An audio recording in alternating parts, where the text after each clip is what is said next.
hijo. ¿Cómo te va, Jorge? Buen día. ¿Qué tal? Buenos días, ¿cómo están? Pero muy bien, pero muy bien. Bueno, nosotros salíamos muchísimo o tu padre salía muchísimo con nosotros, era un habitué nuestro, y una vez nos dijo, mi gran secreto, ¿sabe cuál es? ¿Cuál? Creo que nuestra generación, me metí a mí también dentro de su generación, es la que ha arruinado todo, es la que nos ha llevado a este desastre. Difícilmente nosotros seamos las personas que saquemos a la Argentina, esta generación que la llevó al desastre. Y yo hice lo mismo con mi hijo. Yo con mi hijo hice lo mismo. Le estoy cediendo o cedo mis posiciones para que las generaciones, las nuevas, las tuyas, nos saquen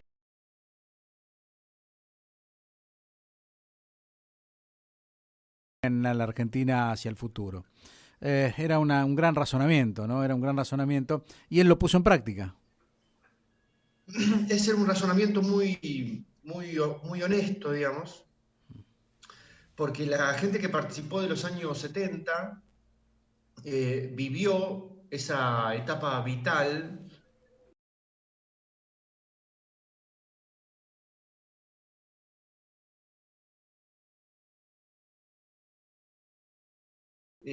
con una fuerza, digamos, con un romanticismo muy grande. Y Mm. la mayor parte de ellos no pudieron salir de ese lugar, no pudieron llegar a la conclusión de que habían roto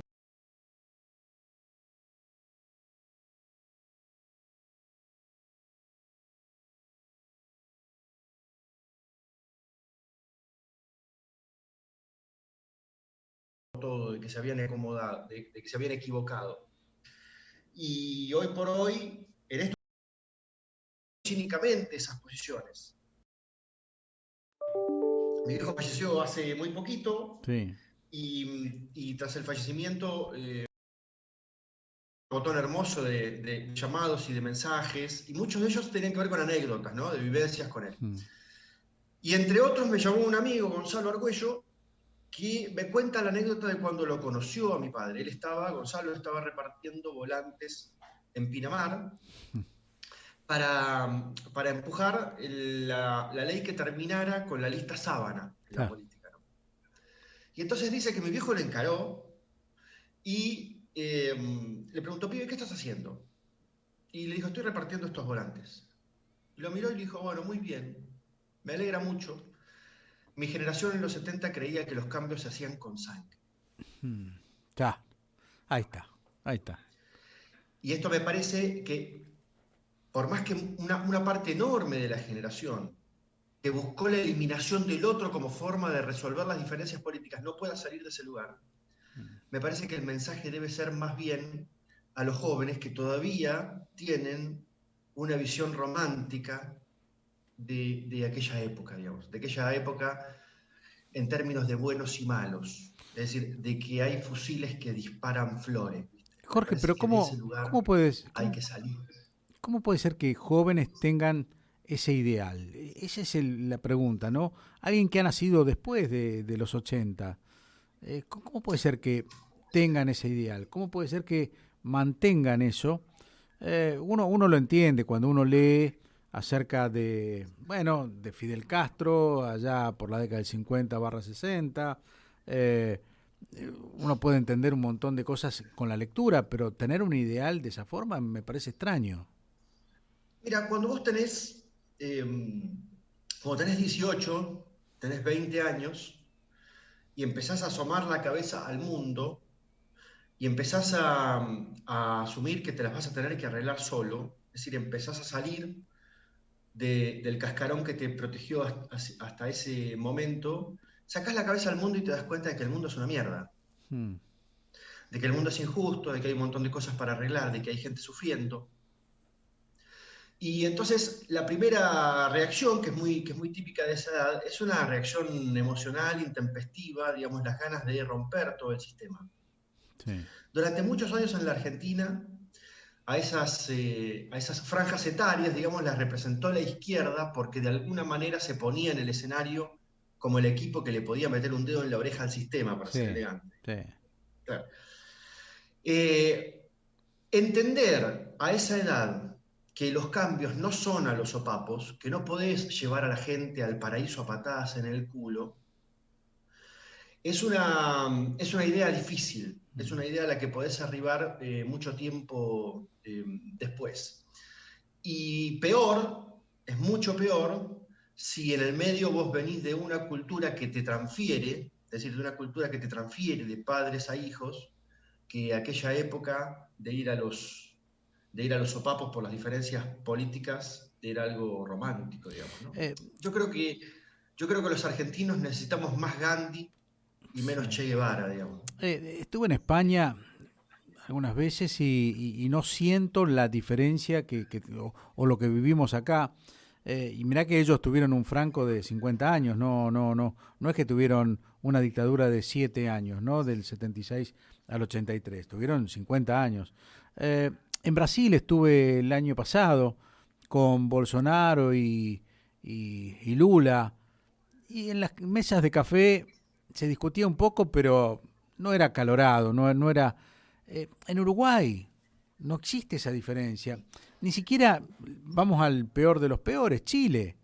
Tampoco existe esa locura que tenemos acá, que la Nata sentenció con la palabra grieta, pero que más que grieta es una discusión enorme, ¿no? Una pelea, como decís vos, romántica de los 70.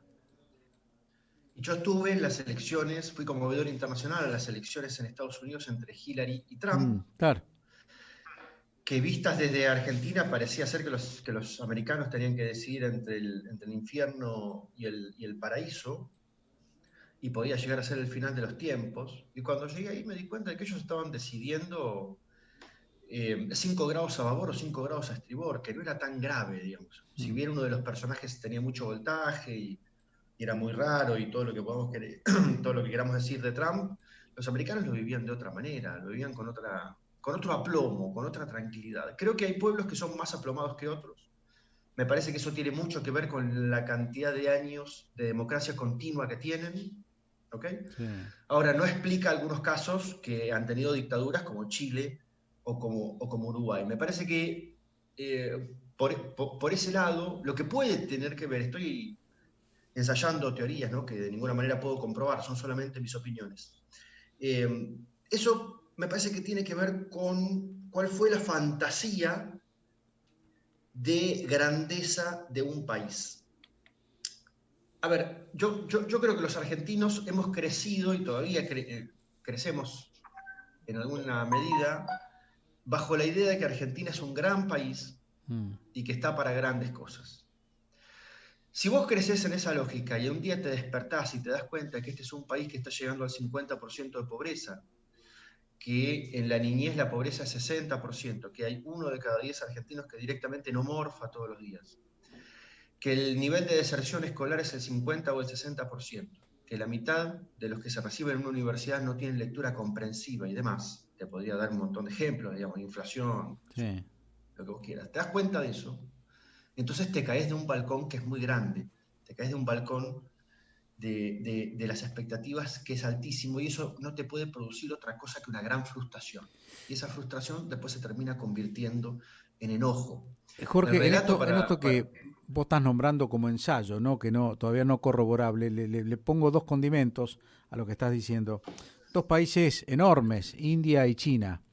India sí. produce vacunas, produce un montón de cosas para el mundo y vive una pobreza extrema mayúscula a la Argentina. Y China, similar. Han entrado 300 millones a la fuerza de consumo, pero de los 1.600, 1.700 millones que son ellos, eh, deben tener 1.000 millones por abajo de la línea de pobreza, pero largamente, ¿no? O sea que son dos países similares a la Argentina en el sentido de que son potencias miradas por el mundo, pero que adentro están viviendo una analogía terrible. Sí. O sea China que, sacó 400 millones de personas de la pobreza y las puso en la clase media desde el año claro, 80 hasta ahora. claro, claro. Pero me parece que no arrancaban desde este lugar de que estaban predestinados a ser un gran país. A principios del siglo pasado, cuando las exportaciones de Argentina representaban las 3/4 partes de todas las exportaciones de América Latina, Sí, Resulta que el relato era que éramos 3 hermanitos, criados iguales, con las mismas condiciones, y que los 3 estábamos para morfarnos el futuro, para ser muy grandes hacia adelante. Australia, Canadá y Argentina. Sí, Bueno, de los 3 hermanitos, hubo 2 que se pusieron a laburar, que estudiaron y que se portaron bien, y sí, hubo otro hermanito que se dedicó a la joda, al chupi, a la falopa y a dormir hasta sí, tarde. sí, Ese tercer hermanito tonto somos nosotros. sí, sí, Y sí. lo podemos asumir o no lo podemos asumir. Y nos ponemos a laburar para eso o no nos ponemos a laburar para eso. Si nos seguimos mintiendo respecto de que somos un gran país, no vamos a salir nunca de esto. Porque siempre le vamos a echar la culpa a un otro respecto de quién tuvo la culpa de esto. Mm, Y ese discurso está muy patente en muchos espacios políticos que se dedican no a construir una salida, no a construir un conjunto de ideas que nos puedan sacar un plan a largo plazo, sino que se dedican a construir una idea de quién tiene la culpa. sí, sí. Jorge, estaba viendo elecciones en pandemia y este año, ¿no? La mayoría de los países, yo por lo pronto sacando los orientales, la mayoría de los países ganaron las oposiciones. Siempre enojados con los gobiernos, sean buenos, malos. El más claro es el último, ¿no? En donde Netanyahu tiene que ceder su gobierno después de 12 años en Israel a un conjunto de oposiciones que se le sumaron y le tomaron el gobierno, ¿no? Obviamente Donald Trump, lo que está pasando en Perú, o sea, la mayoría de los países, España, donde le ganaron la oposición la alcaldía de Madrid, ¿no? Eh, me parece que para Argentina sería el mismo camino, ¿no? Si uno lo mira de ese lado, donde los opositores ganan, ¿por qué esta pelea? Me- a lo mejor estoy entendiendo la pelea. También están viendo que van a ganar y no quieren dejar el queso, no quieren dejar la oportunidad de dejarlo pasar. Estamos hablando de la oposición al gobierno, ¿no? Sí. Yo te diría que la pandemia es algo así como un 2001 global. Sí, sí, claro. Sí, En claro. los países donde los gobiernos han gestionado bien, en los países donde han gestionado regular y en los países donde han gestionado mal, en todos los casos las opiniones públicas están enojadas, porque aunque hayan gestionado bien, perdiste algo, la gente perdió algo. Es decir, está peor que antes. ¿Ok? Eso Sí, produce un gran enojo y los enojos muy usualmente terminan en expresiones políticas hacia las oposiciones. En algunos lugares son más bravos sí. y en otros lugares menos. Antes de la pandemia ya estábamos viendo que la crisis de todas las democracias liberales generaba en muchos países expresiones duras por izquierda o por derecha, o las dos cosas, como en el caso de España, digamos, con oleadas sucesivas de poblaciones que le quieren faltar el respeto al sistema. Para Mm. decirle al sistema, ¿sabes qué? La democracia liberal a mí me prometió una cosa y no me terminó de cumplir. Chile, Muy bien, 2019. Sí. claro. Antes de la En, pandemia. en, Argen- en Argentina, en particular, que es un pueblo que está absolutamente atrasado en función de los reclamos que tiene y de las necesidades que tiene, la opinión pública se ha convertido en una máquina de picar carne política que pica carne más rápido de lo que la carne se puede reproducir. Y Mm. entonces en muy poco tiempo, en los últimos 20 años, nos hemos fagocitado los dos grandes partidos políticos que dominaron todo el siglo Sí. pasado y ya nos estamos fagocitando los dos que los reemplazaron. Claro, claro, claro. Y lo importante es entender, para ser un poco más maduros me parece, es entender que en Argentina los presidentes gobiernan muy poco, los problemas estructurales gobiernan mucho. Sí, Y como no los pueden solucionar, cualquiera que se sienta en un lugar de poder termina fagocitado. claro. Porque para sentarse hace una promesa que es desmesurada. Y después no la puede cumplir, por supuesto, y los corazones se rompen y entonces la gente termina votándole en contra. Y después se fagocita al próximo y vuelve a votar en contra. Ahora, Recién miraba tu encuesta, ¿no? La que terminaste hace 15 días atrás, 10 días atrás, y efectivamente el radicalismo y el PRO como imagen o intención de voto era 5,8 y 5,2, y el peronismo y el Frente para la Victoria había también una pequeña, una diferencia no tan grande. Es decir, lo que estás diciendo vos, se fagocitan a sí mismos. El Frente para la Victoria sería la renovación del peronismo y el PRO la renovación del radicalismo. Y efectivamente... Bueno, yo diría, sí, y yo efectivamente, diría la herencia, me parece bueno, que... claro, herencia, Claro, sería la... Sí, sí, sí, la herencia porque ninguno de los dos es la renovación del otro. Pero en definitiva está bien, hemos cambiado un par de opuestos, que era sí, el peronismo y el radicalismo, por otro par de opuestos, que es básicamente el kirchnerismo contra el PRO. sí, Y hacia atrás, en la historia de la Argentina tenés dicotomías, tenés pares de opuestos, tenés grietas todo el tiempo.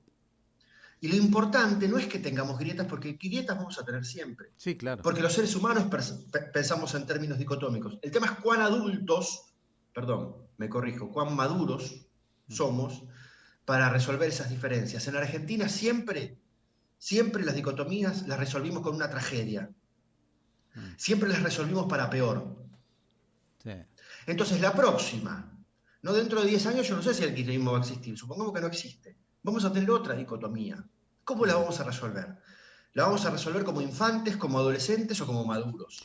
Jorge, yo estaba Esto es lo importante. ayer mientras tenía algún entrevistado, que ya ni me acuerdo quién, en mi cabeza daba vuelta lo mal que va a ser el 2022-2023, porque si gana el gobierno va a profundizar, como decía el kirchnerismo antes, va a profundizar el camino.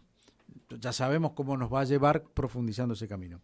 Y si gana la oposición, va a ser un pato rengo terrible, va a ser algo de 2 años en la cual van a querer, bueno, ya se van a probar los sacos de presidente, el gobierno no va a tener fuerzas. Me parece que va a ser muy difícil 22-23, gane quien gane, ¿eh? Bueno, y 23-27 va a ser absolutamente imposible. Yo no le envidio la suerte al próximo que sea presidente, sea quien sea. Mujer, hombre, no importa el nombre, no importa el partido del que venga. La tienen muy difícil. Porque la situación es muy difícil. Porque van a gobernar con el 35% apoyándolo y van a gobernar con el resto de la opinión pública en un estado de necesidad Sí, con el que va a ser agravante, gigantesco. el agravante que todos los pagos se postergaron para el 2024 en adelante, 2023 en adelante. Es decir, todo Absolutamente. el acuerdo con los bonistas y el Fondo Monetario va a tener que empezar a pagarse a partir del próximo gobierno, sí, efectivamente. Y los argentinos no tenemos bien claro hacia dónde ir. Me parece que alguno de los dos modelos imperantes debería gobernar Argentina 25 años. ¿Para qué? Para establecer un modelo que quede claro los argentinos qué somos y qué es lo que pretendemos, que el mundo nos pueda comprender y entonces ver si funciona. Un modelo no se instaura en 4 años, tampoco se instaura en 8. Perú tardó 10 años solamente en planchar la inflación. Ahora, si los argentinos vamos a andar cambiando cada 8 o cada 4 para un lado o para el otro, en realidad nadie nos va a terminar de entender qué es lo que queremos. Sí, Y sí. aquí hay un gran problema. Y que son modelos bastante opuestos, ¿no? Son bastante opuestos.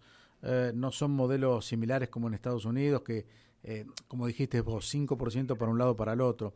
Acá la Sí. variable es muy fuerte. Se está venciendo. Los otros días sacamos al presidente de Trenes Argentinos que está inaugurando el tren de cercanía, Rosario Cañada de Gómez, ¿no?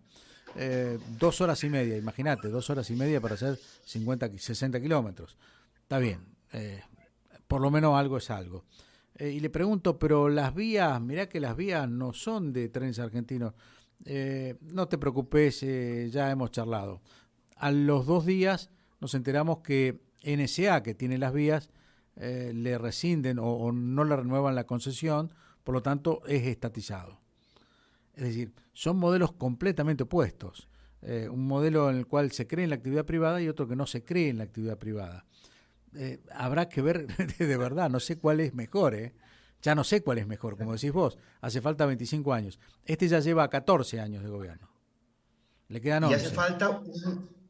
falta un consenso social Sí, para poder sostener un modelo hacia un lugar. Yo te decía, Estados Unidos decide siempre entre 5 grados a babor, 5 grados a estribor, y ellos te dicen perfectamente, mira, con Hillary Clinton o con Donald Trump, es más o menos lo mismo porque Estados Unidos siempre es negocios. Claro. Y si un presidente se vuelve loco, lo para el Senado, y si no lo para el Senado, lo para la Suprema Corte. Lo han parado a Obama, Sí, que sí. parecía un presidente súper piola. Bueno, como vos decís, Argentina va un rato no 5 grados a favor, 5 grados a estribor, sino que va un rato para el sur y un rato Claro, para el norte. claro, Entonces estamos en una rotonda. claro, claro, claro. Bueno, ¿Ok? Y me parece interesante esta idea, anclar esta idea de cuán infantiles somos los argentinos. ¿Por qué? Porque las personas que quieren ser presidentes en este país hacen en sus campañas promesas tan desmesuradas sí, que conllevan en sí mismas su propia autodestrucción. sí, Y después los corazones se rompen. Vos fíjate que Mauricio Macri le prometió a los argentinos que iba a erradicar la pobreza y que los iba a unir. sí. No es posible. Sencillamente no es posible. Y Cristina, desde un video que mandó desde el Calafate, el día de las PASO del 19, le dijo a los argentinos textualmente, ahora lo volvió a decir hace poquito, ustedes con Macri fueron infelices y conmigo van a ser felices. Sí. Imagínate lo que es prometerle a 45 millones de personas que todos van a ser felices. Es una locura. El esfuerzo vital de un ser humano estándar en Argentina, el esfuerzo de toda la vida, se va tratando de conformar a una pareja, 2 hijos, y por lo general no te sale del todo bien. Imagínate 45 millones de personas. Es como si nosotros fuéramos un consorcio de propietarios y tuviéramos que elegir el administrador del consorcio, ¿no? Sí. Entonces se presenta un tipo y dice, miren muchachos, yo voy a arreglar los caños del tercero B. Pues, bueno, muy bien. Se presenta el segundo y dice, yo voy a arreglar los caños del tercero B y voy a arreglar también el ascensor. Bueno, mucho mejor, es una propuesta superadora respecto de la anterior. Y se presenta un tercero que dice, muchachos, yo arreglo los caños del tercero B, el ascensor, y todos los que no tienen laburo van a tener laburo, todos los que no tienen amante van a tener amantes, todos van a ser felices, todos van a tener auto, todos se van a ir de vacaciones. Bueno, si nosotros hiciéramos este ejercicio, elegiríamos entre el primero o el segundo, pero al tercero lo miramos y le decimos, este tipo nos está chamullando. Es como los chistes de alemanes, yanqui y argentinos, ¿no? Uno que va a hacer una cosa, el otro Bueno, otra, y el argentino, le compra a los dos. Cobra el doble y le paga a los dos. Sí, claro. Vos sabés que Hermes Wiener, 2007, candidato a gobernador, le voy a hacer una entrevista.